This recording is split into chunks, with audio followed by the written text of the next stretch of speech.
decided to censor a legitimate true story about Hunter Biden's laptop in the run-up to that election, which could have affected the election. When you do that kind of thing, then eventually it's going to come back and bite you, isn't it? No, and by the way, Zuckerberg's comments are a reminder that it was never liberal dominated. People like me on the left never accepted that bullshit premise. The liberal media, the liberal Silicon Valley. Yeah, Elon Musk and Mark Zuckerberg and Peter Thiel are not liberals. And I just... Hey, thank you, MEHDI. Oh my God, thank you for not trying to like frame your comment to like not offend Piers and try to, hey buddy, like I politely disagree. Like, no, hey, we don't take that BS.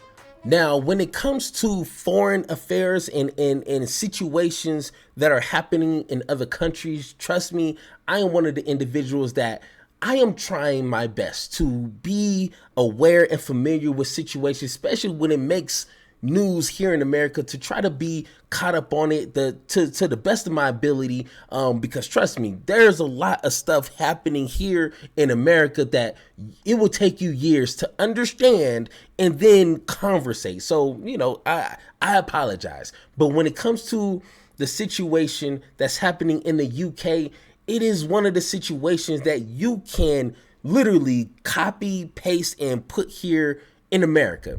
Because not the exact situation, which I'm pretty sure it has, but just the way that the narrative between, conservatives and liberals kind of have the same back and forth argument, at least a surface level. So what's happening there, just real quick, here's a quick rundown. MEHDI and Piers, they're going to get into a little bit more detail, but in the UK, there is grooming gang allegations or situations going on over there. And here's kind of the key points that I found reading a few articles that is the basis of these conversations. So some believe mainstream media underreported these claims for years, alleged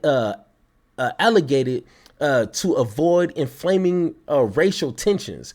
Others argue that media coverage disproportionately focuses on cases involving minority perpetrators, ignoring abuse by individuals from other ethnic or social groups. Once again, that is literally the conversation, or at least what it bases here in America.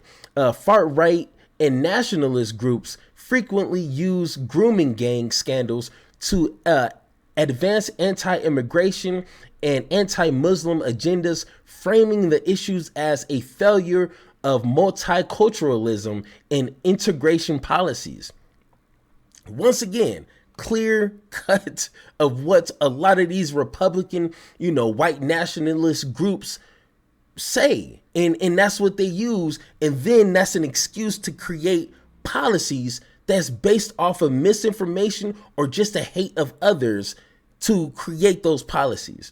Left-leaning critics argue that right-wing groups exploit these cases to foster division and ignore broader issues of sexual exploitation, which occurs across all demographics.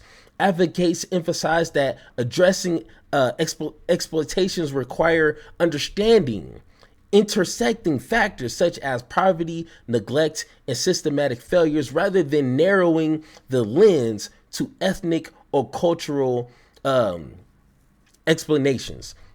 So once again, it gets a little deeper, but this argument, this debate that they're going to have will let you know how disingenuous you really have to be to not just understand basic human decency. I guess I could say. Let's go ahead and get into this debate here. How are you feeling, Jeremy? Just give me a general take on where you are with everything that's happened since the US election result.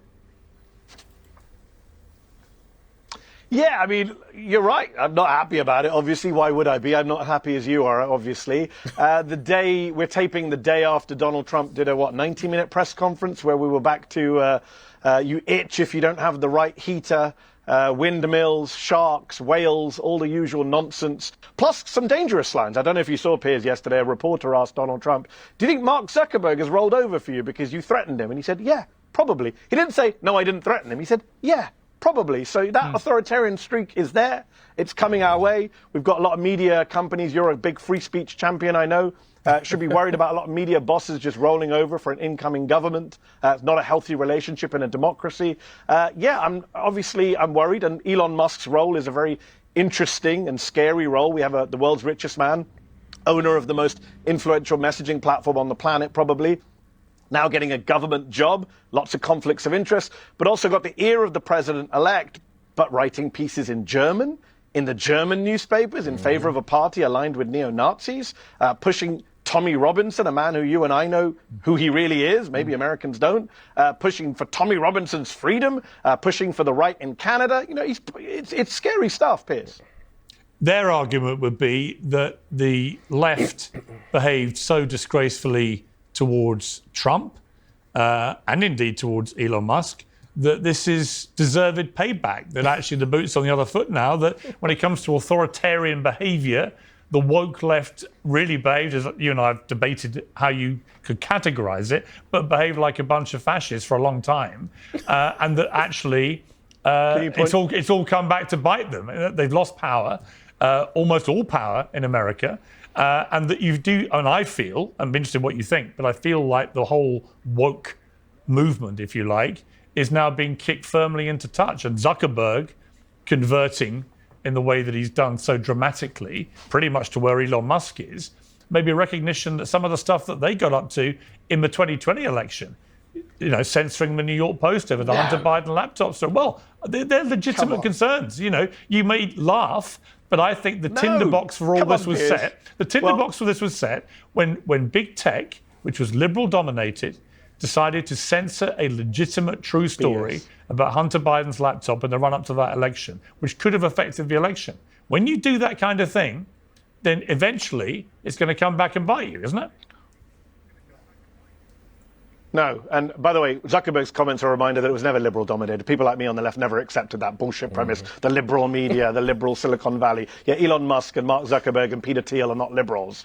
And I just... Hey, thank you, MEHDI. Oh my God, thank you for not trying to like frame your comment to like not offend Piers and try to, you know, hey buddy, like I politely disagree. Like, no, hey, we don't take that BS. First off, how was Elon ever a real progressive or Democrat? Don't give me this, oh, I used to vote. Like, no, that doesn't mean nothing compared to what he has done recently. Is not even in comparison. And Zuckerberg, like I said plenty times in my other videos, these individuals don't care about Republicans, Democrats, freedom of speech or censorship. They don't care about that. They just care about their money. At the end of the day, Elon Musk would vote Democrat down the ballot if he knew it would make him an extra $1 trillion. He will flip the switch like that. Same with Zuckerberg. He will take Facebook and make it called, you know, Facebook for Democrat. I don't know. So come up with something clever in the comments. He doesn't care about nothing unless it makes him more money or threatens him the ability to make more money. That's it. Why are we sitting here? Elon Musk and, you know, no. Save me the tears, bruh. It don't work over here. Think, you know, the whole woke stuff, you and I have debated that many times before. On the Hunter Biden stuff, that was very exaggerated. But it's funny you should mention the Hunter Biden New York Post suppression story, because that's what Musk is doing now, Piers. Surely, I know you like Elon Musk, but surely you've seen that he has been very repressive in his running of Twitter. Anyone he doesn't like, who goes against him, he nukes their accounts. He nuked a report the other day about whether or not he's Adrian Dittman or not. He has restricted access to pieces. He suspended journalists. You know this, right? There's data showing that Twitter has actually complied more with foreign government takedown requests on Musk's watch than on Jack Dorsey's watch. As for the comparison, the boot's on the other foot, you'd have to point to me where Kamala Harris threatened the media when she was running for president. You'd have to point to me where Joe Biden was suing CBS News. Hey, facts. Hey, hey, Piers, you are not ready for someone like MEHDI. Hey, that's a t-shirt right there. Go ahead and post that. Post that on Facebook. Hey, Piers, you are not ready for MEHDI. Okay? Once again, Elon Musk does not care about nobody's freedom of speech. He doesn't care about censorship. He doesn't care about cancel culture. He will cancel your ass if you pose a threat in any way, shape, or form on his platform that he bought.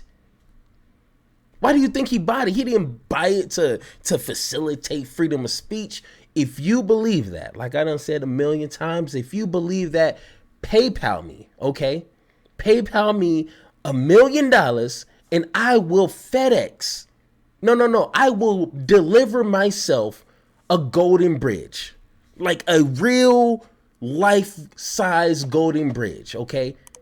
Within a day. Go ahead, PayPal me. I will verify the funds and you will get that in no time. Trust me. As Donald Trump is doing right now. But when it comes to threatening the media, you're a journalist. You do not support. Do you support Donald Trump suing CBS? No. Let me answer. Hold on. You gave a very long question. I want to finish my answer. Can I answer on my own show? No, I'm answering your question first. I can't answer. Well, no, because you asked a question, so I'm answering it. You just asked me a question. Piers, let me answer, then you can come back. You gave. No, I didn't finish my point. My point is Joe Biden is not suing CBS News. Joe Biden is suing CBS News. Do you support that? Who was the... In recent times... Sorry, Donald Trump. Hang on. Donald Trump is suing CBS News. Joe Biden isn't. If you let me, I'll answer your question.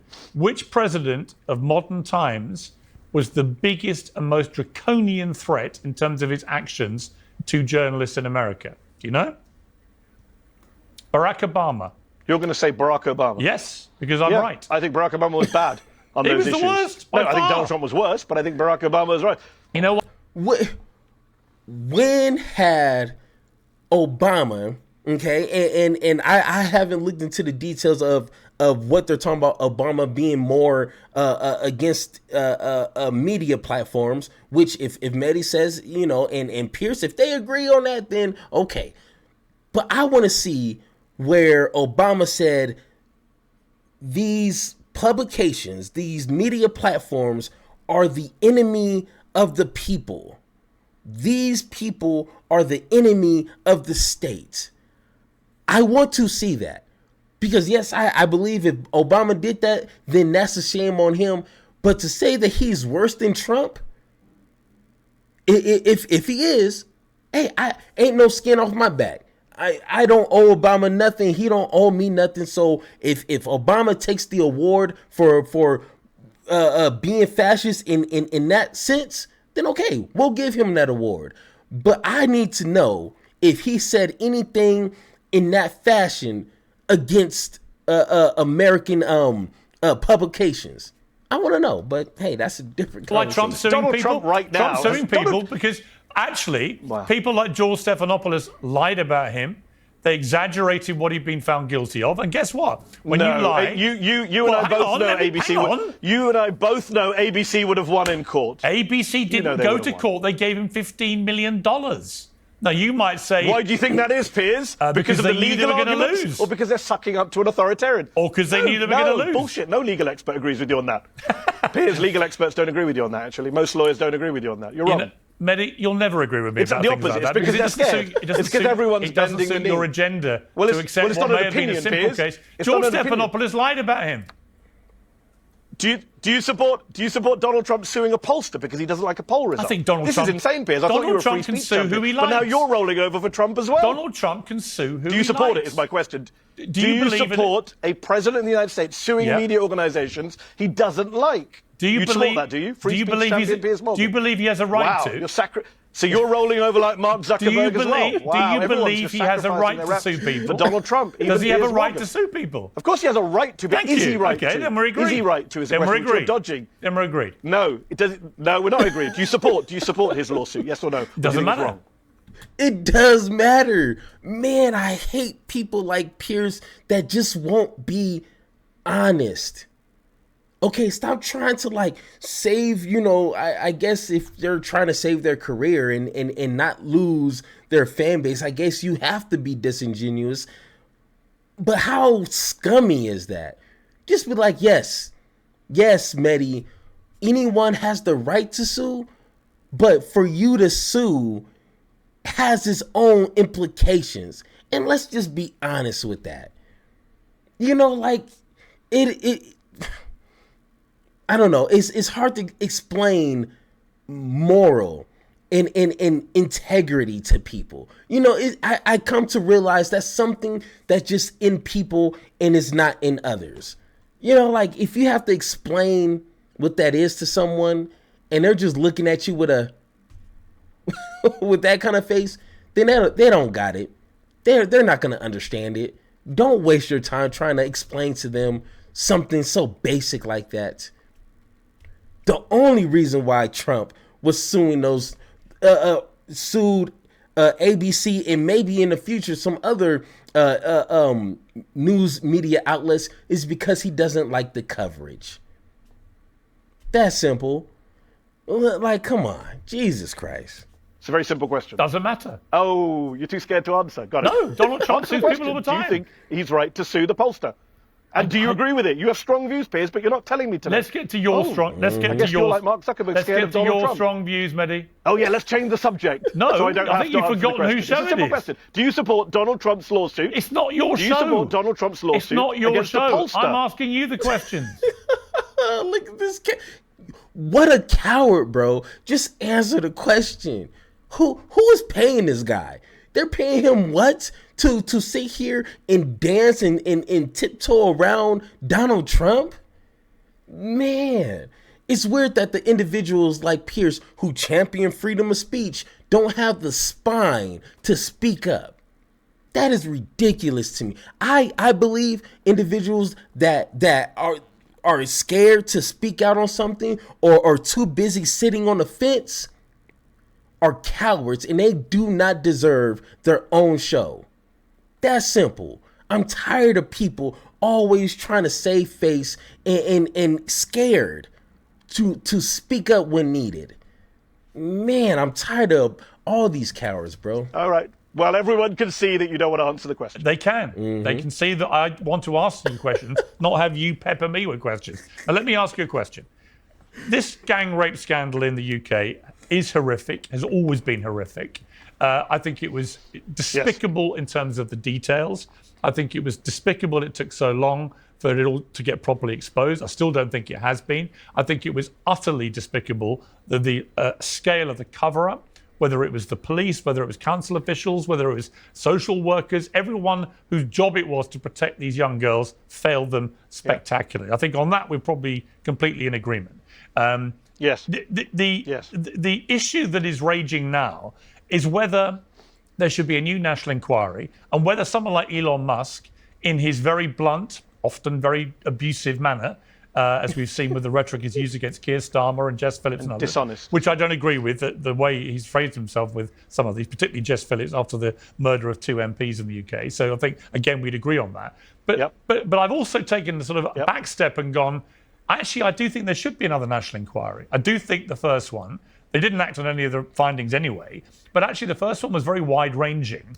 And actually what it needs, it seems to me, from all I've read and seen this week, it needs a more specific national inquiry that focuses specifically on this northern rape gang scandal in all the 50 towns and villages that was happening. So we can actually get to the bottom of exactly who got abused and raped, who did it, what happened to them, have the perpetrators properly been brought to account, have the ones who were here on, maybe dual passports being deported, whatever it may be. In other words, proper accountability right from bottom to the top. And potentially people go to prison over this who are not just the perpetrators of the rape, but perpetrators of the cover-up. Now, A, do you agree with that?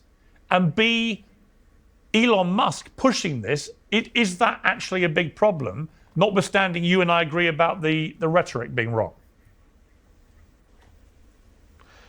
So, okay, 2 questions. Let me deal with both of them. On number 1, I'm glad you asked that question. It's the first time I've been on your show, and we actually don't have to argue along left-right lines, where I'm the lefty and you pretend not to be a right-winger.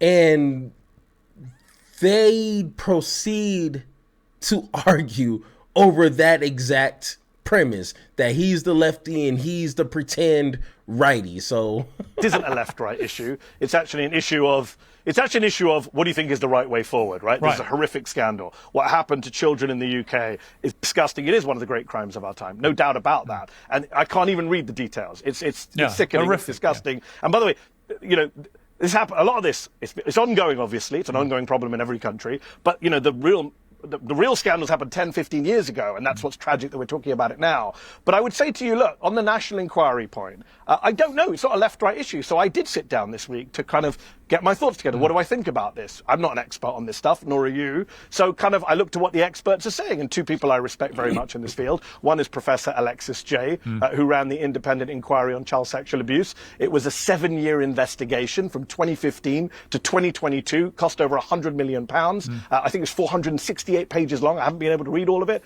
but I read the 20 recommendations she made, Piers, and I think it's a scandal that the Conservative government, people like Liz Truss, and Suella Braverman and Robert Jenrick, who are jumping on this far-right bandwagon, to quote Keir Starmer, outrageously did nothing, Piers. Well, he's actually reined back, to be fair, he's actually reined back on that phrase today in Parliament, in PMQs, and he's said he understands it. You know, good for him. He basically has made it clear you're not necessarily far-right if you think there should be a national inquiry, which I'm glad he's done. No, of course not, and that wasn't the point. I'm not far-right, that wasn't and I think the point. there should be. It's not, no. No, but that wasn't the point. His words were misconstrued. I heard his words. He was making very clear that Conservative politicians who are using this for political gain are jumping on a far-right bank. That's a set point. Obviously, calling for an inquiry is not far-right. As I just said to you, I was about to call for an inquiry till I did some reading and said, here's what Alexis Jay says. She says, I did this report, 460 But there's a big problem with that report. Recommendations. The Conservative... Yeah, but you mentioned, but Mehdi, you mentioned how many... Okay, but look, you mentioned how many pages are in the report. Do you know how many times Rotherham got mentioned? Yeah. No, but she did a separate report on Rotherham as well. No, but do you know how many times it got mentioned in the national report? But she did a report on Rotherham. No. Because she did a specific... You know there's an independent report on Rotherham I'm talking as about well. the national report. Do you know how many times it got mentioned, Rotherham? No. Once. So the absolute... She also did a separate 185 pages.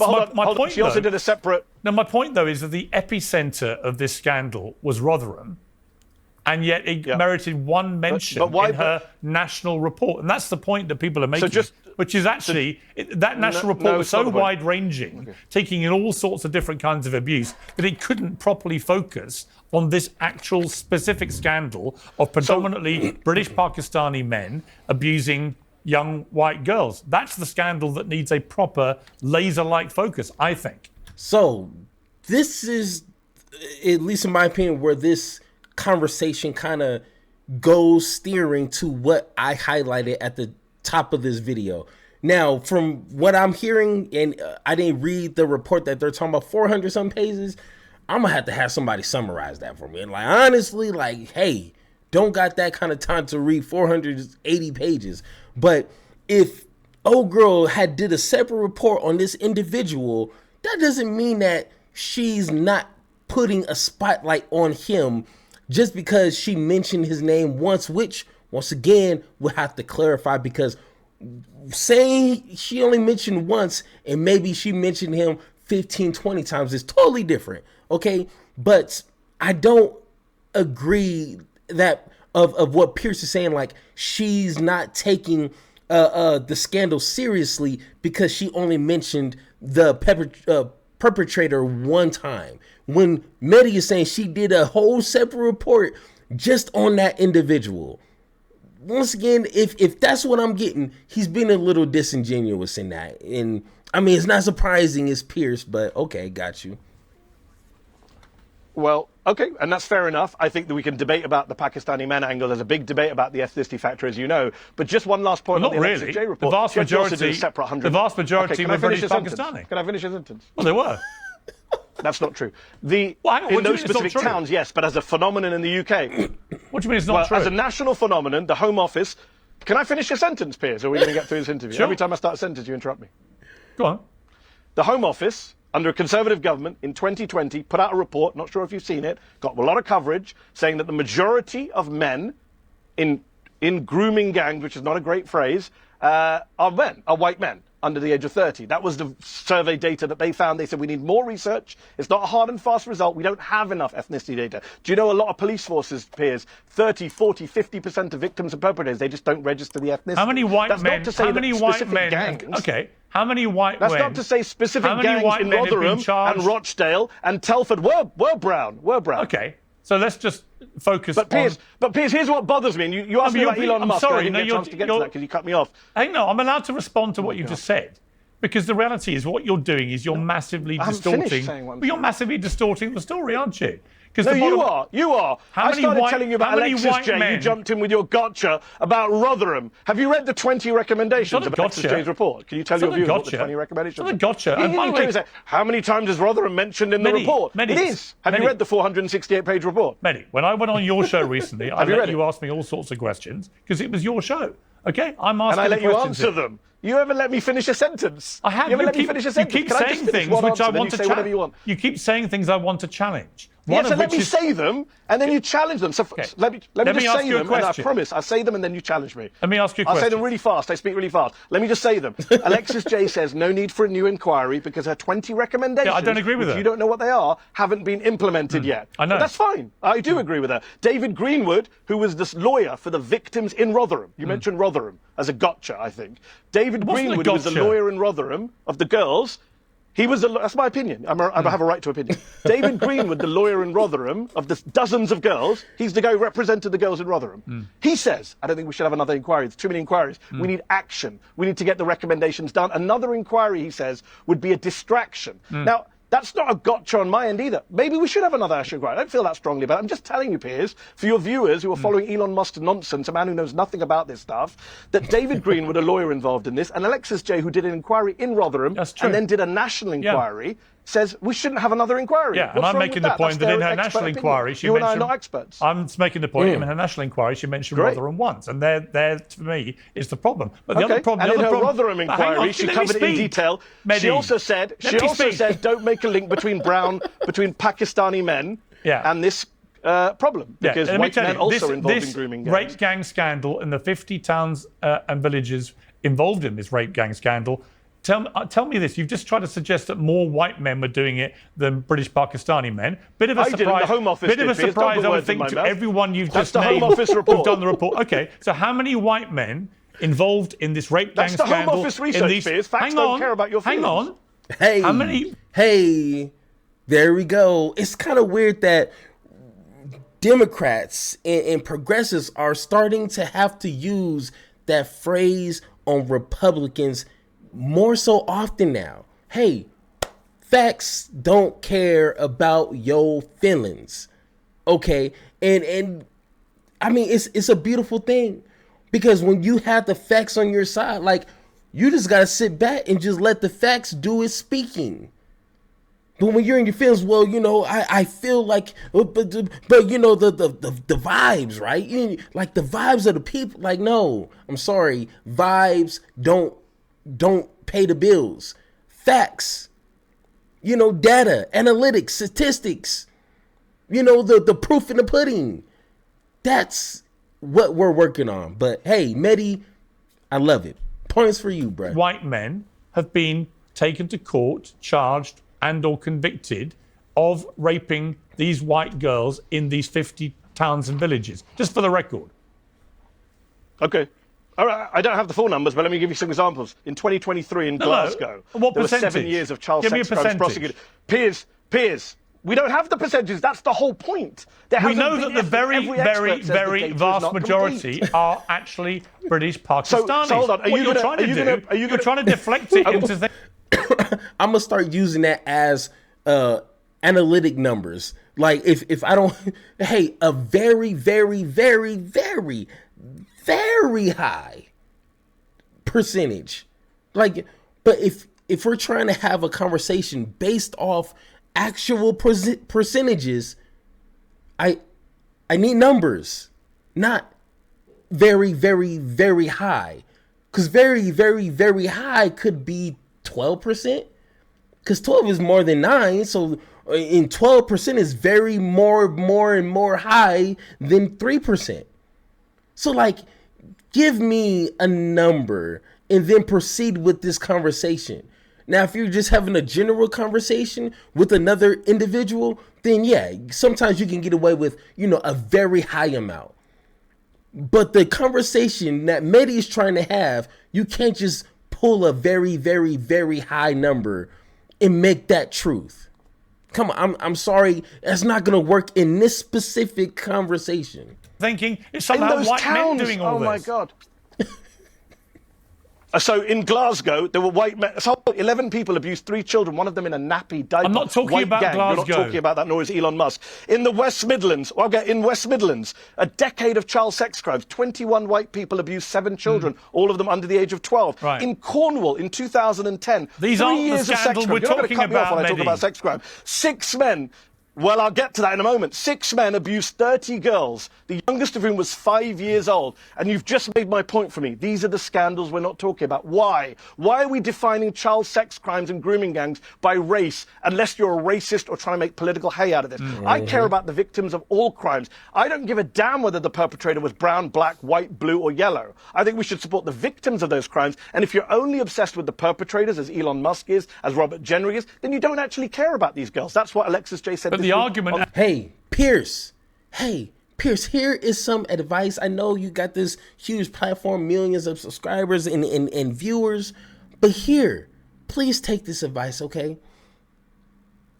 Listen to when someone is speaking facts, when someone is speaking bars. Yes, there's a time for conversation where you need to get into the ethnicity of an individual or age demographics or location. That could play a part in a conversation. But when it comes to a general problem that's happening in a country, just narrowing on a specific ethnic group is not going to solve the problem or healthy for a general conversation. Because just like MEHDI just pointed out, these crimes of sexual assaulting anyone, it doesn't matter if they're overage or underage, is not an ethnic problem. This is a problem that needs to be solved. And you just talking about, Pakistan or brown people as, the spotlight of this situation, that's not going to help the individuals that have been assaulted or preventing assaults from happening. I'm sorry, but identity politics has its moments where it's needed, but not every moment.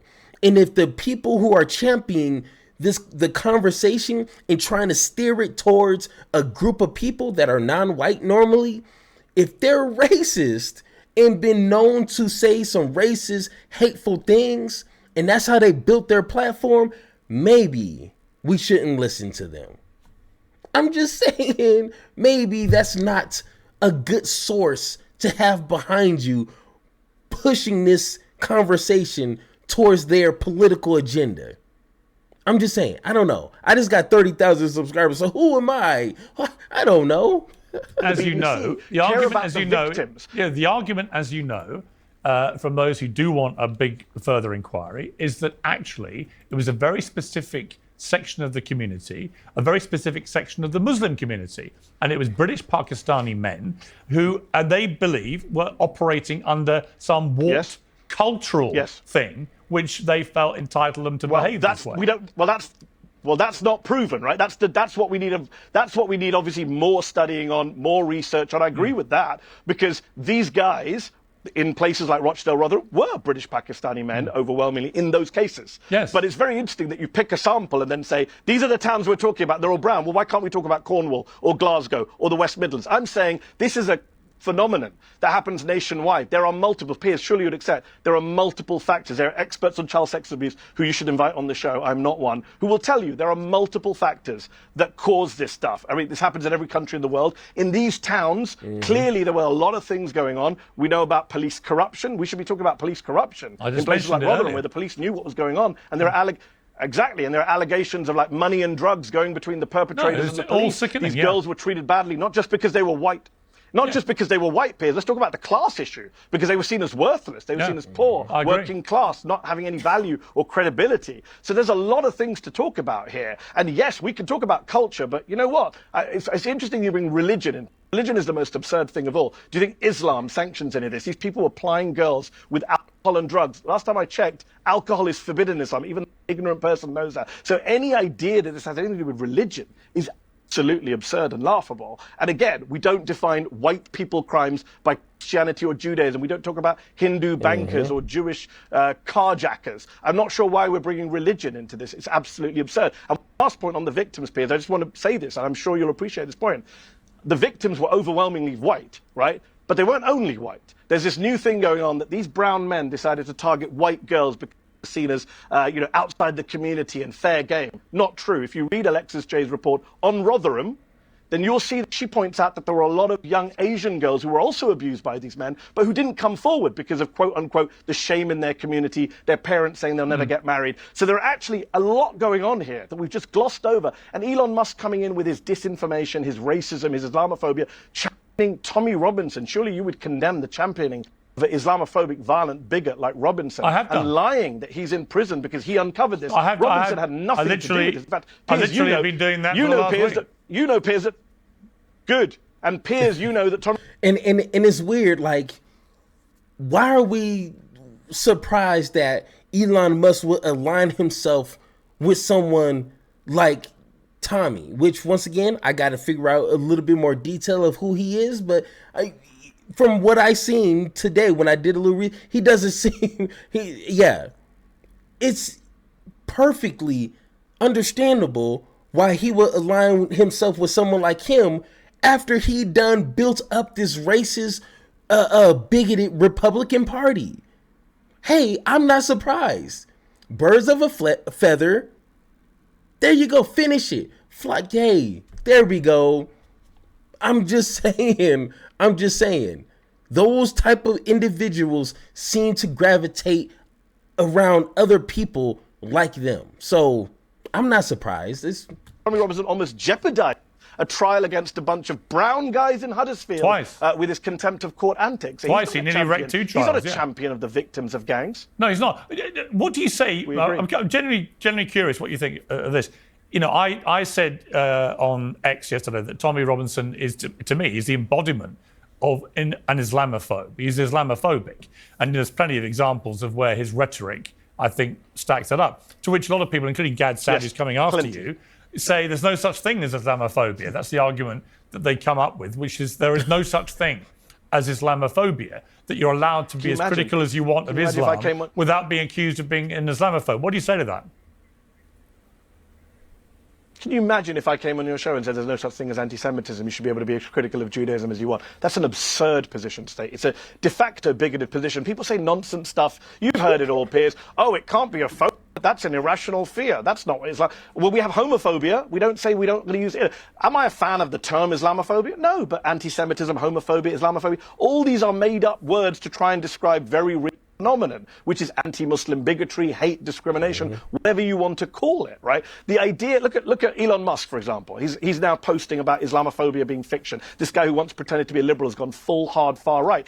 He's backing a party in Germany, Piers, which is aligned with neo-Nazis who've said outrageous things about Muslims and immigrants and minorities. The German intelligence community believes it's an extremist party. The German courts believe it's an extremist party. Musk is writing articles in German backing them. So this is where we are right now, where the normalization of bigotry and hate against minorities continues apace. And I think, Donald Trump winning is great to fight the woke. It's actually very worrying. We have a global far right. We have Orban. We have Trump. We have in the UK now, I was going to say Farage, but actually it's Tommy Robinson, apparently, that Elon Musk favors, who are being propped up. And they take very, very disturbing views of all this. And Piers, I just want to say this. People think, oh, Islamophobia blown out of proportion, exaggerated by Muslims. Let me just tell you this.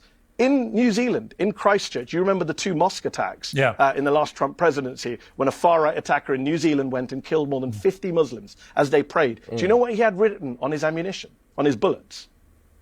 He had 4 Rotherham written on his bullets, right? That is what happens when you politicize scandals, politicize controversies, turn very real problems into, pawns in your political game, into weapons to attack minorities. What happened? And to add on top of that, the two shootings, the mass shootings that happened, a few years ago. One, I believe, I don't have it in front of me. I literally just remembered. I want to say Chicago, where a white kid traveled like out of his way to find a convenience store that's within.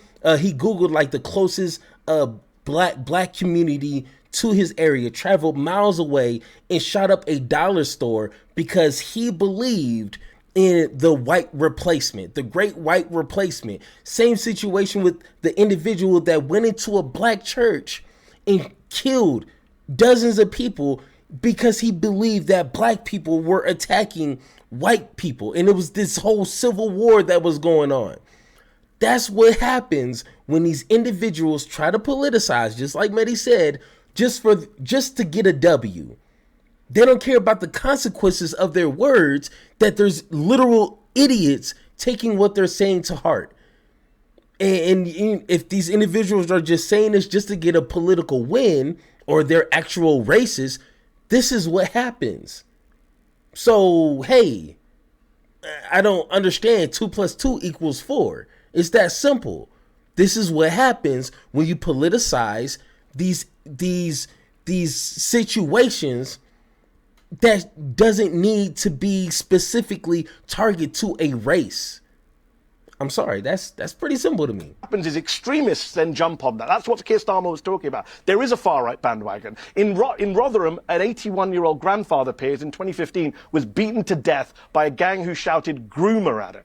Right? So that's, I'm not saying we shouldn't talk about this stuff. I'm on your show talking about it. I'm just saying how we talk about it is so important. Is there also, okay, fair enough. Listen, fair enough. Is there also a problem, as the likes of Tommy Robinson have been screaming about now for a long period of time, albeit in my estimation purely for his own self-gain, but is there also a genuine problem in the way that Muslims in Britain who've come into the country have assimilated into communities? You know, we have as many Muslims in Britain, I think, as America has, even though they're 5 times the size. Are there legitimate concerns that you might have about the way Muslims have assimilated or not? Is it fair to even ask the question?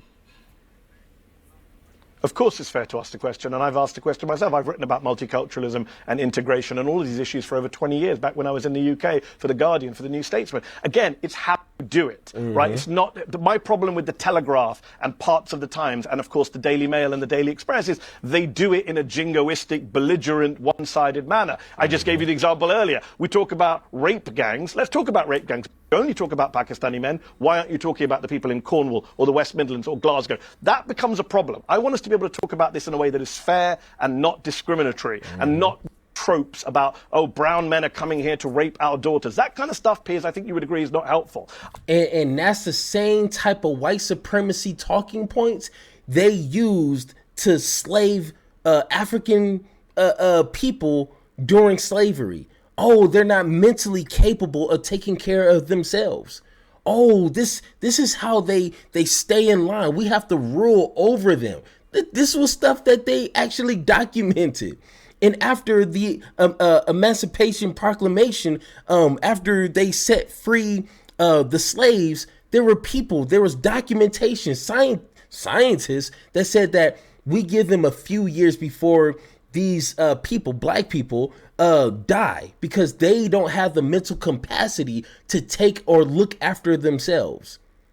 BS, obviously. I mean, hey, same with,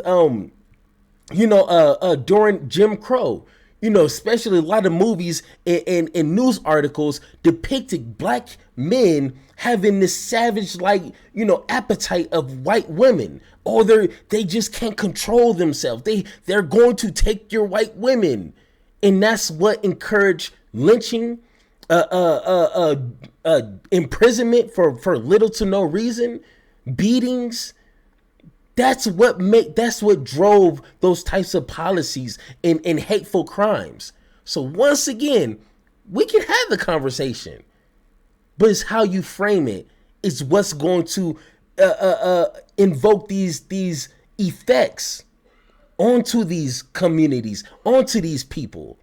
Hey, come on now. Facts, bars over here. Are there Damn. issues with integration in places like, are there issues with integration in places like in some northern towns? Yes. By the way, integration is a two-way street. There's been a lot of white flight from some of those areas. There's been a lot of issues with white working class communities, as you know, with those areas, with deindustrialization, with globalization. There's a lot to get through here. It's not an easy topic. And if we're going to make sweeping generalizations about Pakistani men, well, the mayor of London, just elected for a third time, is the child of Pakistani immigrants. Why are we not talking about the success story that is the UK, which has a Muslim man as the first mayor of a major European city? Or in Scotland, where they elected a Muslim man to be the first Muslim British Pakistani descent, Hamza Yusuf, who was last year the first Muslim leader of a Western nation, right? There have been huge success stories that we don't talk about. Mehdi Assam, good to talk to you. As always, thank you very much. Hey, bars. Hey, every time I see Mehdi in a debate, man, I hope they ready. Oh my God, they don't want Mehdi spaghetti. I've been recording for like almost 2 hours now, so my brain is a little kind of out there. But once again, guys, if you agree or disagree with anything I said in this video, let me know in the comments down below, or hit that Discord button so me and you can have that one-on-one talk. And like always, let's have that conversation.